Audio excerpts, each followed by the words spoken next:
Bonjour à tous, bienvenue sur Culture TV 57 pour une nouvelle émission de Dévoile ton art. Nous allons vous présenter aujourd'hui un autre membre du groupe Facebook Nord-Sud-Est-Ouest Photographes, Muriel Mazovici, qui va nous parler un peu d'elle et nous présenter son travail. Bonjour Muriel. Bonjour Annie. J'espère que vous allez bien. Vous m'avez déjà dit que vous êtes belge, mais pouvez-vous nous en dire un petit peu plus sur vous, s'il vous plaît? Oui, bien sûr. Je suis née et je vis en Belgique. Je suis maman de 2 enfants. Je suis une maman qui vit seule avec ses enfants. Et voilà, je travaille la photo par passion. La photo n'est pas mon métier, la photo est mon hobby. Alors, pouvez-vous nous expliquer, Muriel, justement, comment vous êtes arrivée à la photo? C'est une question difficile parce que je ne sais pas moi-même comment je suis arrivée à la photo. J'ai l'impression que j'ai toujours fait de la photo. Aussi loin que je remonte, je piquais l'appareil de mon papa pour aller faire des photos dans le jardin. Par exemple, du cheval qui se trouvait derrière chez ma grand-mère. Et voilà, j'essayais déjà de capter nos moments de jeu. J'essayais de capter son regard pétillant. Donc de la photo, j'en fais un peu depuis toujours. L'image est présente depuis toujours chez moi. Alors, d'après les photos que vous nous avez envoyées, j'ai pu voir que vous vous inspiriez beaucoup de la nature, mais est-ce que c'est votre seul sujet d'inspiration? Non, c'est pas mon seul sujet d'inspiration. Je voyage beaucoup et j'ai surtout beaucoup voyagé puisque pour l'instant on ne peut plus voyager, mais c'est le sujet privilégié de cette dernière année puisque on est un peu confiné et même dans ce sujet qui est la nature, c'est devenu très restreint puisque comme on est confiné, je crois que j'ai fait plus de macro que jamais. Alors Muriel, vous parlez de macro, mais vous parlez à quelqu'un qui n'y connaît rien. Pouvez-vous m'en dire plus, s'il vous plaît? Avec plaisir. En fait, la macro, c'est tout simplement partir à la découverte de l'univers du minuscule. C'est à portée de tout le monde. Il suffit d'aller dans son jardin ou de choisir un petit morceau d'1 mètre carré dans un parc et puis de s'allonger sur le sol, de regarder, et là, il y a toute une vie qui va apparaître devant vous et vous allez avoir tout le monde de la macro à votre portée. Merci beaucoup. Alors Muriel, est-ce que vous utilisez aussi d'autres techniques que vous utilisiez peut-être avant qu'on ait les problèmes d'épidémie, de confinement, quand nous pouvions sortir? Oui, j'aime beaucoup aussi le paysage. On y trouve finalement le même ressourcement que dans la macro, puisque la macro, finalement, ce sont de mini-paysages. Et puis, le paysage, eh bien, quand on peut voyager, c'est fantastique. C'est la même chose. C'est simplement avec pas du tout la même distance d'approche. Sinon, j'aime beaucoup aussi la photo animalière. Merci Muriel. Petite question technique qui parlera probablement plus aux professionnels qu'à moi-même, mais quelle sorte de matériel utilisez-vous quand vous partez pour une séance photo? Qu'en portez-vous? Ah, moi, je pars léger, je ne m'encombre pas d'un matériel énorme.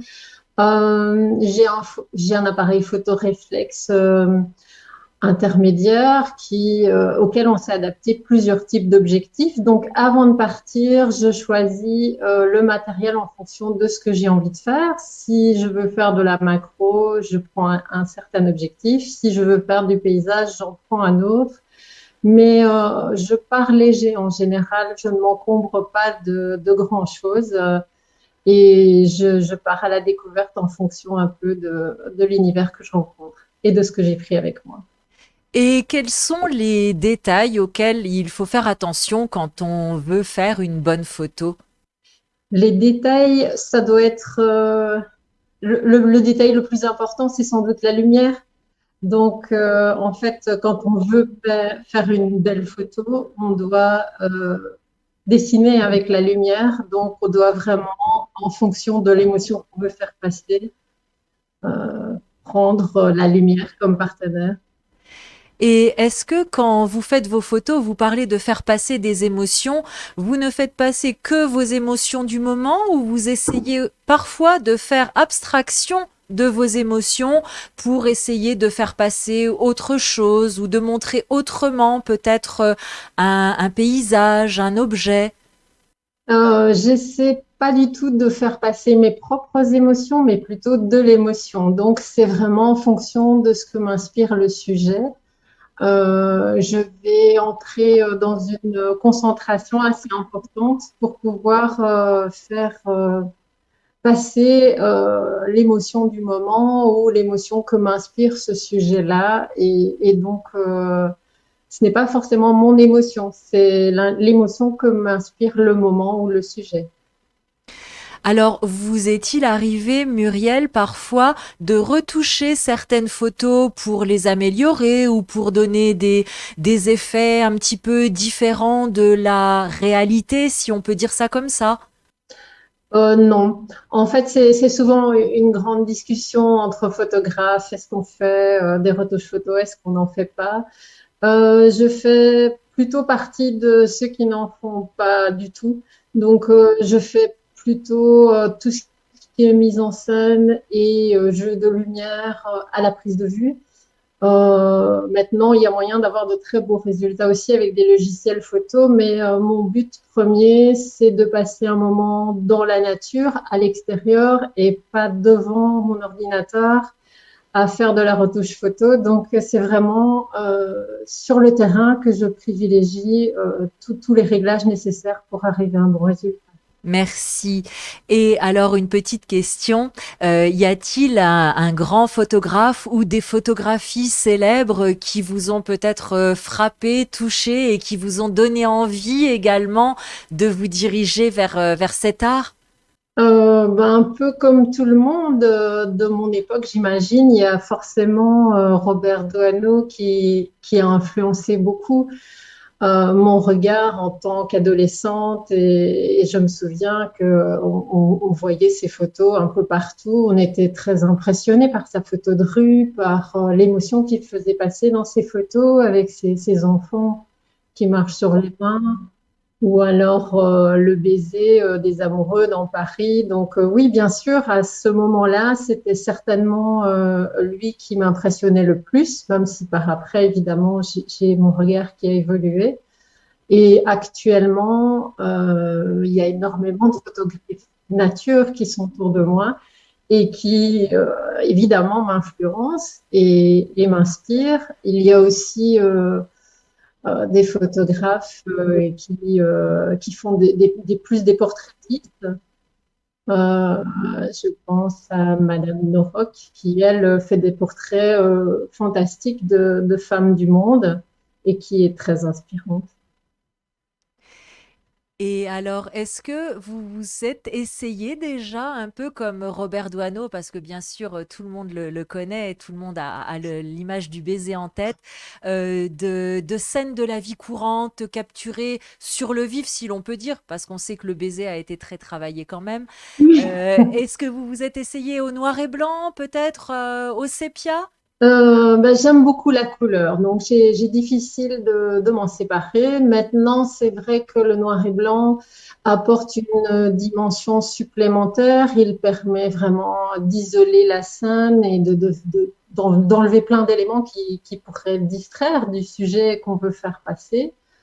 Donc, le sépia, par contre, non, je n'ai pas vraiment, pour l'instant en tout cas, d'attirance j'aime beaucoup la couleur. Le noir et blanc sera sûrement la prochaine étape et j'aimerais beaucoup, oui, faire de la photographie de rue. J'ai plusieurs projets dans ce sens, mais malheureusement, actuellement, c'est pas réalisable. Oui, c'est plutôt compromis en effet. Alors, est-ce que vous pourriez nous raconter un ou 2 de vos meilleurs souvenirs photos? Peut-être aussi les plus inattendus ou les plus surprenants, comme vous voulez. Les meilleurs souvenirs photos, c'est compliqué parce qu'il y en a énormément. Bon, si je ne devais en retenir qu'un, je dirais un voyage photo qu'on a fait entre photographes dans les Abruzzes. Et pourquoi je dis celui-là et pas les autres alors qu'on fait de magnifiques photos nature un peu partout? Tout simplement parce que on a eu la magie vraiment d'une semaine où on a eu droit à tout. On a eu les levées, les couchers de soleil, on a pu avoir le brame, on a pu avoir des animaux inattendus qui sont venus à l'approche et on était dans une nature tout à fait dans l'attente de découvrir des choses. Et donc, c'était vraiment les sujets qui venaient à nous ou pas. Et là, on a vécu une semaine exceptionnelle où on a eu le renard qui est passé, on a vu l'ours, on a vu évidemment les cerfs et on a passé vraiment des moments fantastiques à la fois nature et photographie. Alors, encore une petite question. Si vous deviez vous mettre en scène vous-même dans une photo qui vous semblerait vous représenter le mieux, vous vous imagineriez comment? Vous vous placeriez dans quel cadre? Si je devais imaginer une photo de moi qui me ressemble, je crois que je partirais la faire dans les montagnes, dans un endroit assez minéral, donc assez haut, avec des paysages et un sac à dos. Merci. Alors, il nous faut quand même parler de la raison pour laquelle nous vous avons sollicité et nous vous présentons. Je vous laisse nous dire quelques mots de votre exposition virtuelle sur Facebook. Oui, merci. Donc voilà, on a beaucoup de chance sur NCO d'avoir François Aurora qui est d'un dynamisme sans pareil. Et donc, chaque mois, il invite un auteur à se présenter et à présenter son travail. Donc, pour ce mois d'avril, je présente une galerie photo chez NCO, donc qui vous permet d'avoir une vue sur un peu tout ce que je fais. J'ai fait un choix de photos qui était principalement de cette dernière année. Donc, beaucoup de photos qui ont été faites durant le confinement et donc beaucoup de macro-photographies. Alors, pour avoir regardé un petit peu justement cette exposition qui a déjà commencé mercredi, j'ai remarqué que très souvent les fonds étaient flous. Comment est-ce que vous faites ça? Les fonds sont flous pour isoler le sujet. Donc, c'est juste une question de réglage de l'appareil, en fait. Donc, on règle la profondeur de champ de manière à vraiment régler la netteté sur ce que l'on veut. Et dans mon cas, je veux vraiment isoler des sujets très petits et très précis. Donc, je choisis une profondeur de champ qui dilue tout à fait le décor et donc qui finalement n'est plus que des couleurs ou des formes, mais très, très abstraites. Alors, c'est un avis tout personnel, mais moi je trouve que ça donne un côté très poétique en fait au sujet, en même temps que ça le met en valeur de façon vraiment précise. Donc vraiment j'aime beaucoup et j'ai pris un bol d'air frais en regardant vos photos. Voilà. Est-ce que vous pouvez nous dire, Muriel, pendant combien de temps vous allez exposer donc sur le groupe Facebook NSEO Photographe? Donc, sur le groupe Facebook, je vous invite à venir faire une balade qui est au fil des saisons et qui inaugure le début de l'exposition. Donc, ce sont 20 photos qui sont parues ici depuis quelques jours. Euh, pour le reste, chaque semaine seront ajoutés un fond photographique de 5 à 6 photos pour prolonger un peu cet univers et la découverte. Voilà, donc évidemment, ce qui est intéressant aussi, c'est que on peut avoir une nouvelle surprise chaque semaine de 5 nouvelles photos. Donc voilà, comme ça, la découverte se passe aussi au fil du temps. Eh bien, merci beaucoup Muriel. En tout cas, nous allons également diffuser le lien vers votre exposition et nous vous souhaitons beaucoup, beaucoup, beaucoup de vues et de toute façon, ça en vaut la peine, c'est sûr. Merci beaucoup Muriel. Et puis, bonne Merci, continuation Fanny. et au revoir. Au revoir, merci beaucoup. Ce que vous faites est très important pour la culture. Merci.